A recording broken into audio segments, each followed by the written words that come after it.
प्रणाम, नमस्कार।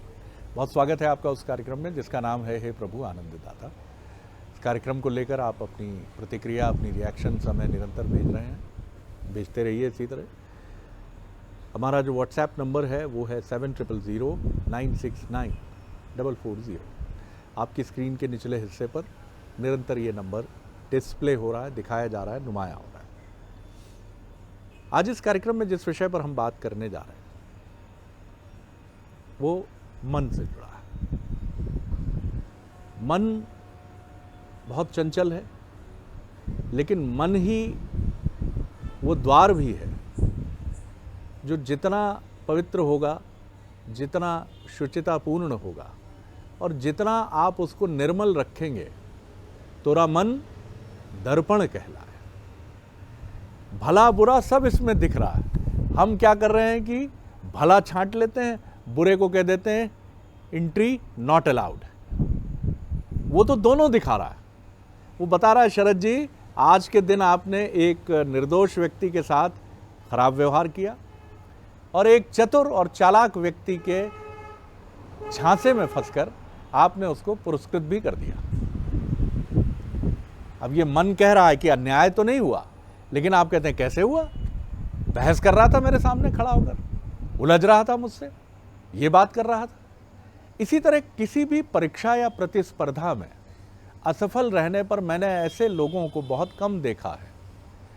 माफ़ कीजिएगा, एक तो वो प्रतिक्रिया है जो बहुत निराशा से भरी होती है और डिप्रेशन की तरफ जाती है, जो बिल्कुल निर्मूल है, नहीं होनी चाहिए।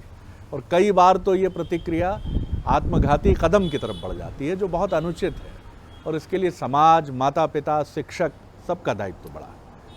लेकिन एक प्रतिक्रिया ये होती, मेरी गलती नहीं थी, पेपर ही इतना टफ था, पता नहीं किसने बना दिया।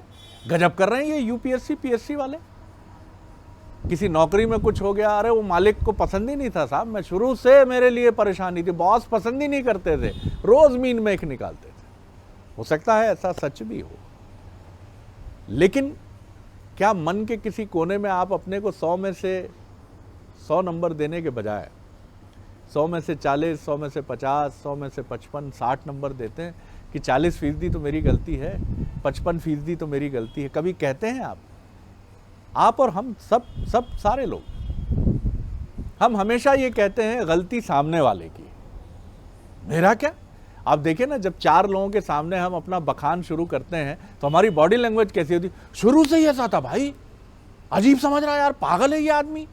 और उधर तो सामने लोग जो बैठे हैं वो तो माफ़ कीजिएगा नारद मुनि के प्रतिनिधि हैं ही। बिल्कुल सही कह रहे हो साहब आप, बिल्कुल सही, हमारे साथ भी ऐसा ही किया है, हमारे साथ भी ऐसा ही किया। तो फिर जो निंदा गान छिड़ता है उसमें आत्मानंद की जो प्राप्ति होती है कि निंदा क्या करती है कि आपकी गलती को छिपाती है और दूसरे की गलती को इतना बड़ा कर देती है। मन अगर आपका दूषित हो जाए, दूषित होने से अर्थ यही है कि वो सिर्फ मन के दर्पण में दूसरों की ही त्रुटियां देखे, या फिर कई बार वो इतना टूटने लगे कि वो अपना ही दोष बारंबार देखने लगे। ये भी एक रुग्णता है, ये रुग्णता भी आत्मघाती हो जाती है। इन दोनों के बीच का एक रास्ता है जहां मन आपकी शक्ति बनता है। मन आपसे कहता है, अब्राहम लिंकन कितनी बार हारे थे, अल्बर्ट आइंस्टीन ने कितने प्रयोग किए तब सफल हुए, अर्जुन थरथर कांप रहे थे युद्ध भूमि में, हनुमान जी को उनकी शक्ति याद कराई गई थी। ये मन का वो स्वस्थ स्वरूप है जो आपको शक्तिशाली बनाता है, जो आपकी शक्ति को ब्रह्मांड में गुंजा देता है।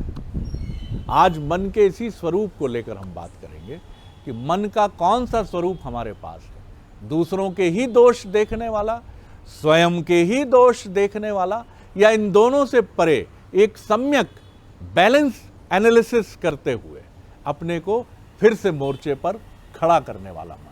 ऐसा मन लाएं कहां से, बताएंगे हमारे विद्वान वक्ता। हमारे साथ हैं भगवत गीता के अध्येता, मानस मर्मज्ञ प्रोफेसर डॉक्टर सुरेंद्र बिहारी गोस्वामी। प्रणाम करना हूँ सर जी।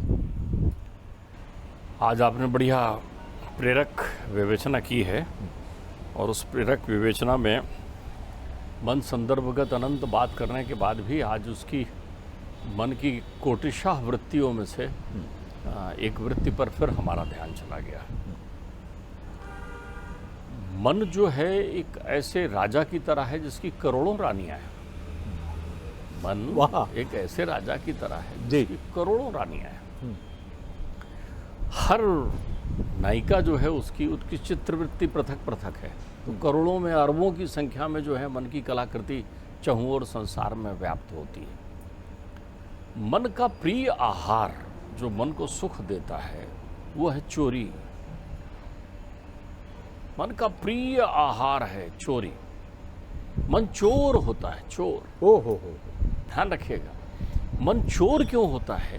तो ये जो चित्त चोर कहा गया, हाँ, आप देखिए, अब जी। इसमें चित्तचोर आपने जो कहा उसकी एक बड़ी अच्छी वैज्ञानिक व्यवस्था जी। गोपिकाओं के द्वारा बनाई गई, है। जी जी। क्योंकि उन्होंने मन की चिकित्सा का श्रेष्ठतम उपाय सोचा है, जिस पर हम अपने निष्कर्ष पर चिंतन करेंगे।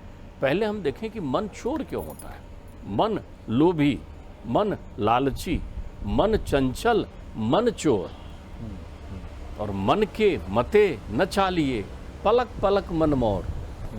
वो बहुत थोड़ी थोड़ी देर में क्षणम तिष्ठम क्षणम क्रोधम, थोड़ी देर में कुछ, थोड़ी देर में कुछ, उसके चित्त बदलते रहते हैं।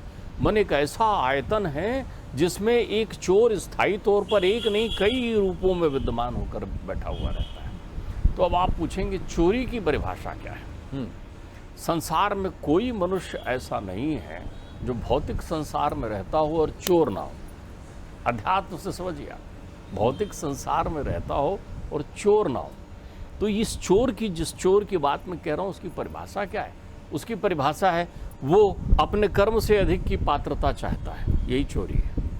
अरे वाह वाह वाह वाह। ओहो, अपने कर्म से अधिक की कमाल पात्रता किया सर चाहता आपने। है। वो हर वृत्त पर चोरी करता है। कर्म से अधिक की पात्रता चाहता है। वाह वाह। वो चाहता है जो कुछ किया उतने ही वो करेगा, लेकिन उसे मिल वो उसी जाए में जो वो मैक्सिमम चाहता मिल है। जाए, जो मिनिमम वो निवेश अधिकतम प्राप्ति। चाहता वो जो कुछ भी है वो उसे उतने करने में मिल जाए जितना उसने किया है। और यदि नहीं मिला है तो वो कभी गलती विधाता की ओर बताता है, कभी माता पिता, कभी संगी साथी, दोषारोपण कहीं ना कहीं मढ़ देता है, क्योंकि वो कहता है मैं तो पात्रता रखता था।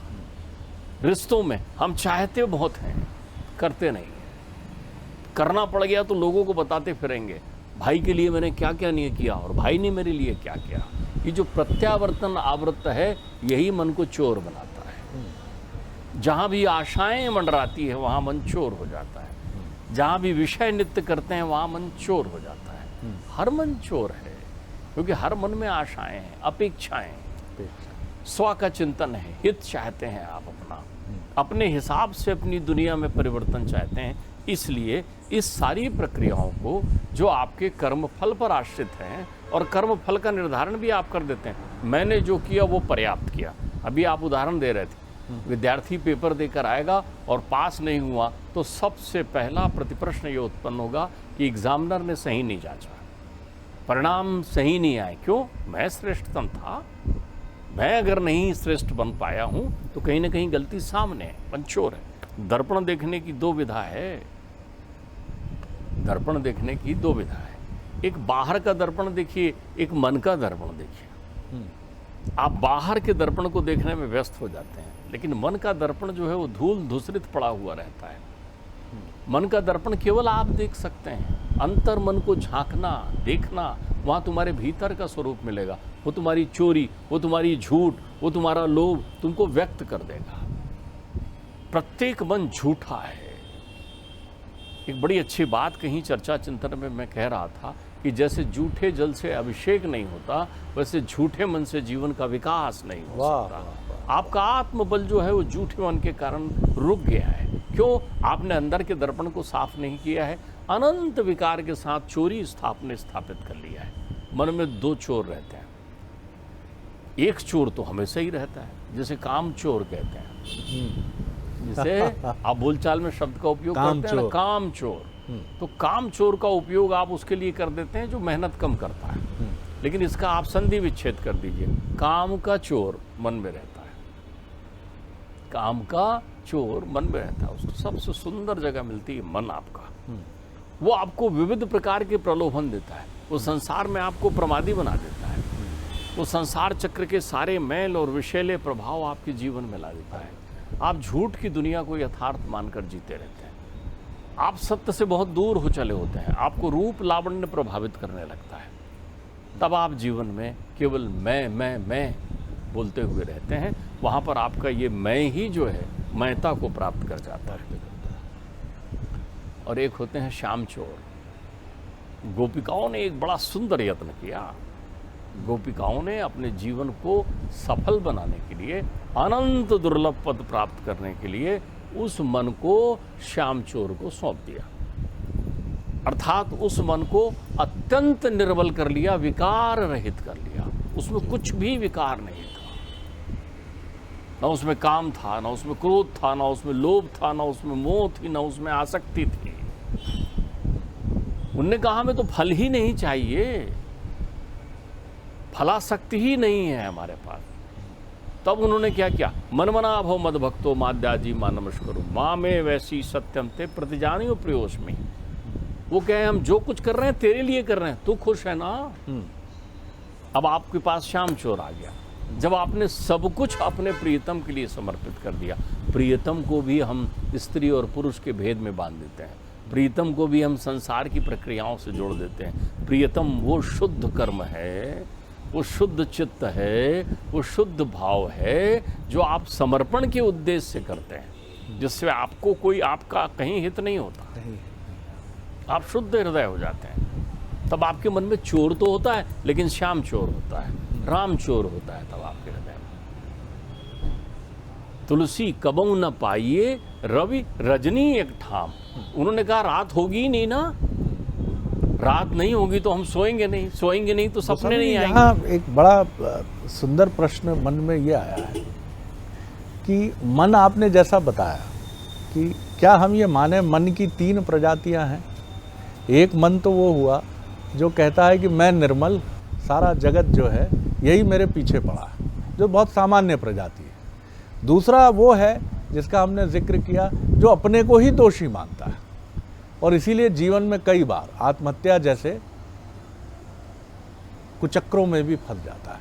तीसरा मन वो है जो अर्जुन का मन है, जो निर्मल भी है, शक्तिशाली भी है, लेकिन वो अपने ही कृत्य का मूल्यांकन बार बार करता है कि मैं क्या आई एम ऑन बिल्कुल सही ट्रैक पे हूँ, क्या मैं ठीक चल रहा हूँ।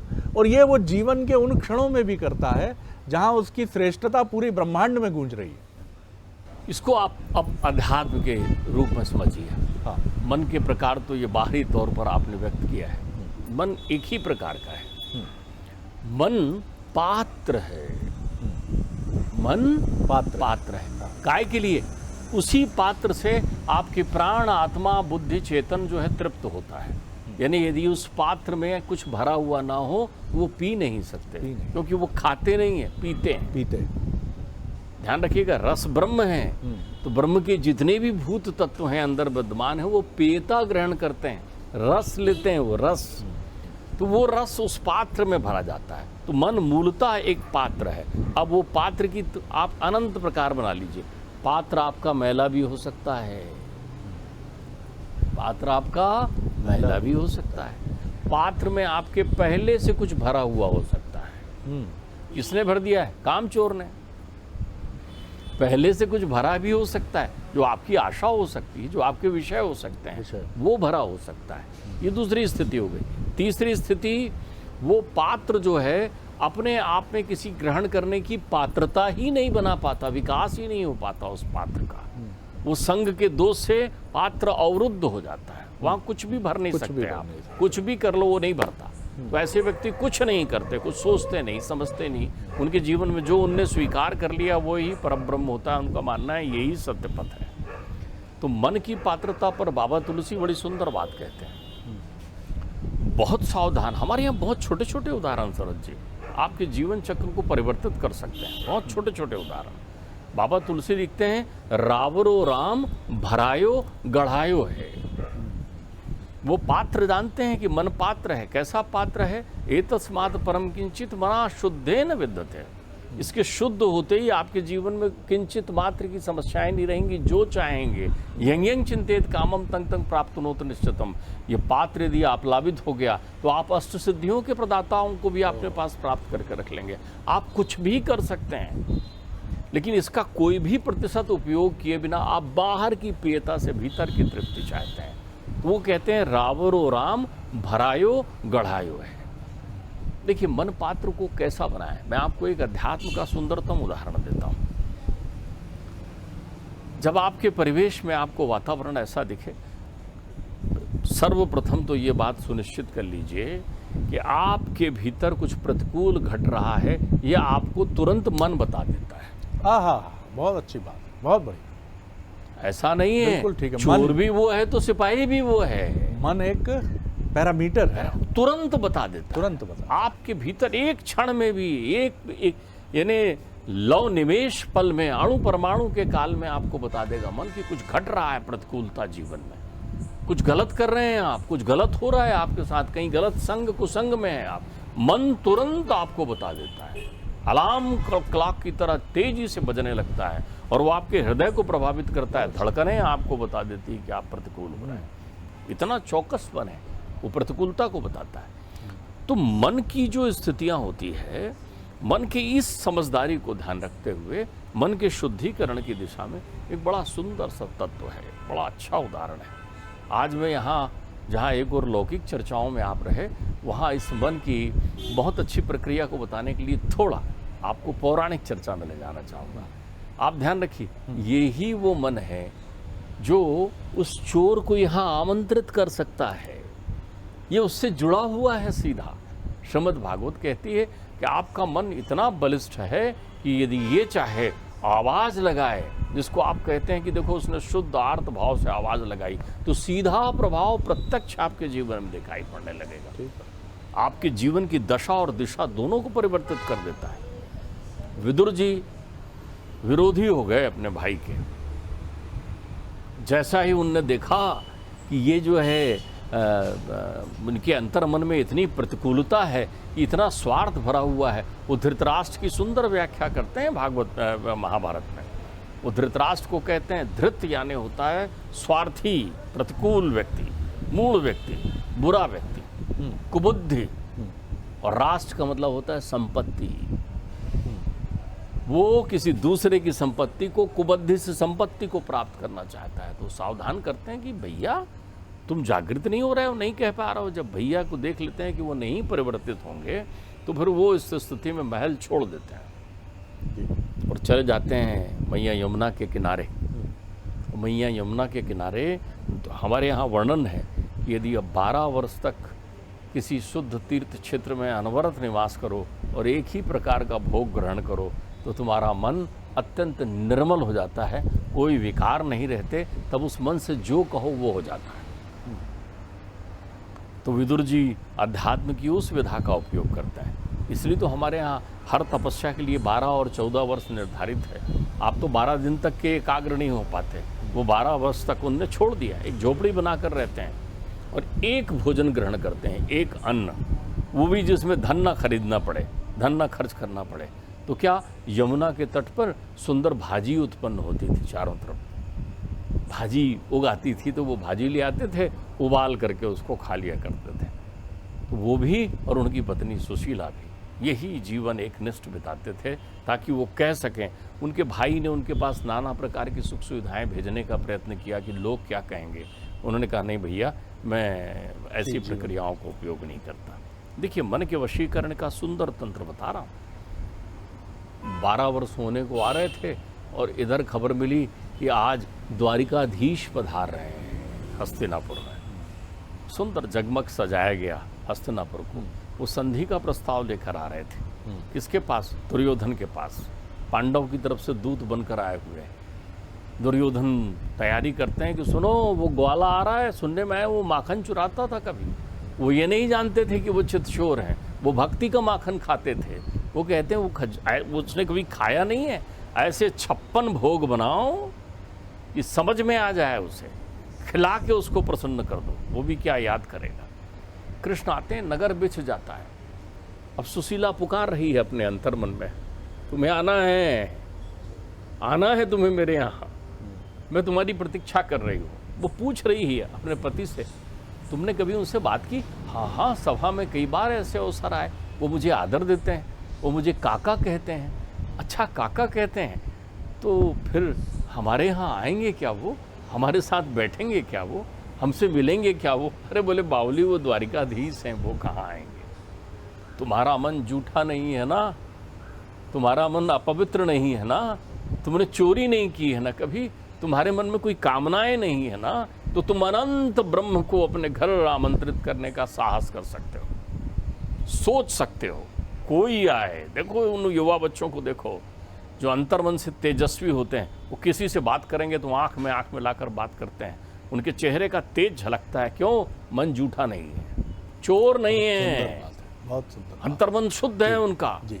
उनको देख करके मेरे पिताश्री तो मुझे एक बात कहा करते थे शरद जी, कि जहाँ तेजस्वी स्त्री दिखाई पड़े, कन्या दिखाई पड़े, तो उनको प्रणाम कर लो, तुरंत तुम्हारे भाग्य जागे हैं जो इतना तेज दिखाई पड़ रहा है तुम्हें।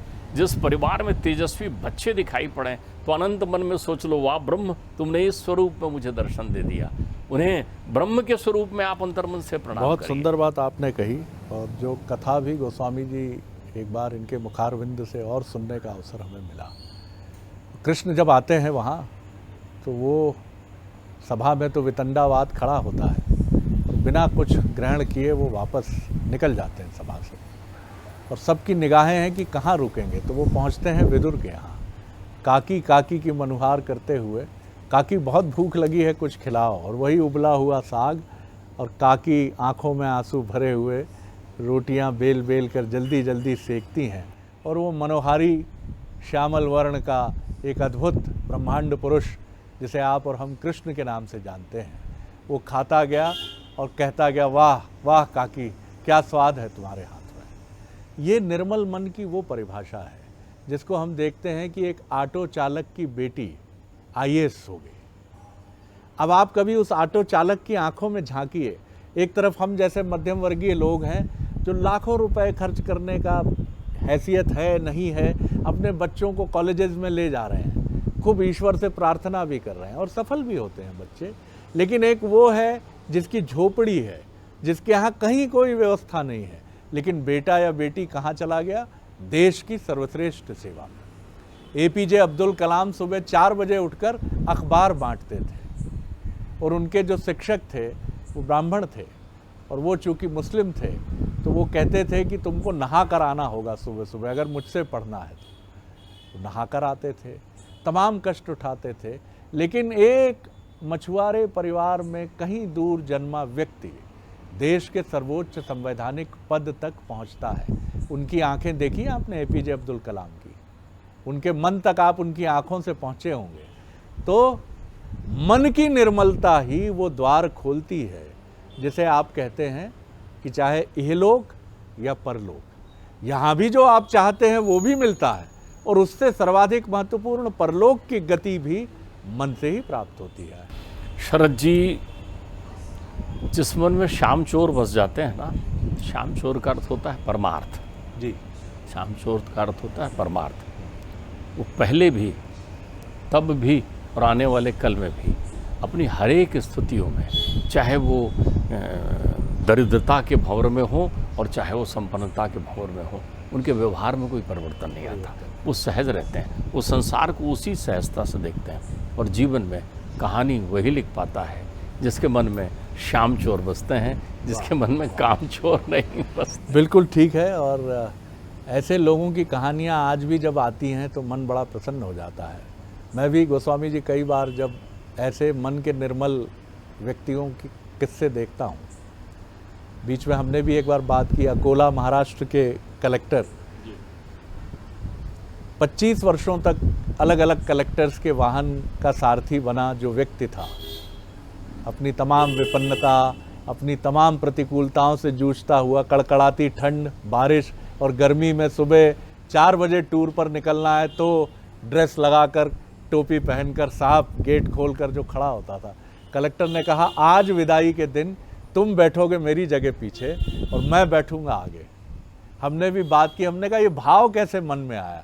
ये मन की निर्मलता है। उन्होंने कहा जिसने इतने कलेक्टर्स को ठिकाने पहुंचाया, अपने रोज उनको लेना, उनको छोड़ना, उनकी मीटिंग्स में ले जाना, एक दिन मैंने इसको इसके घर छोड़ा तो क्या हो गया? मैं आपके इस तथ्य पर देखिए, मन में भाव बना रहे। भाव बोलने का अर्थ होता है सुभाव, जिससे आपका स्वभाव शोभित होता है। तो जैसे ही मन से कुभाव चला जाता है वैसे ये आनंद उत्पन्न हो जाता है और आप स्वभाव को प्राप्त हो जाते हैं। बहुत सुंदर बात है। तो मन में ये स्वभाव उत्पन्न हो, द्वंद्व भी होगा, परेशानियां भी होंगी, लेकिन मन का निर्मल तत्व जो है आपको वहाँ ले जाएगा जहाँ आप चाहते हैं। एक मन की चाह है भौतिक प्राप्तियों की, स्वस्थ रहने की, और एक मन की अव्यक्त चाह है कि कब तक आऊँगा, बहुत हो गया 84 लाख का फेर भाई, कब तक वही परंपरा, कब तक वही जन्म, कब तक वही मुट्ठी बांध के रोना और अंतिम समय भी अपने परिवारजनों को देखकर दुखी होना,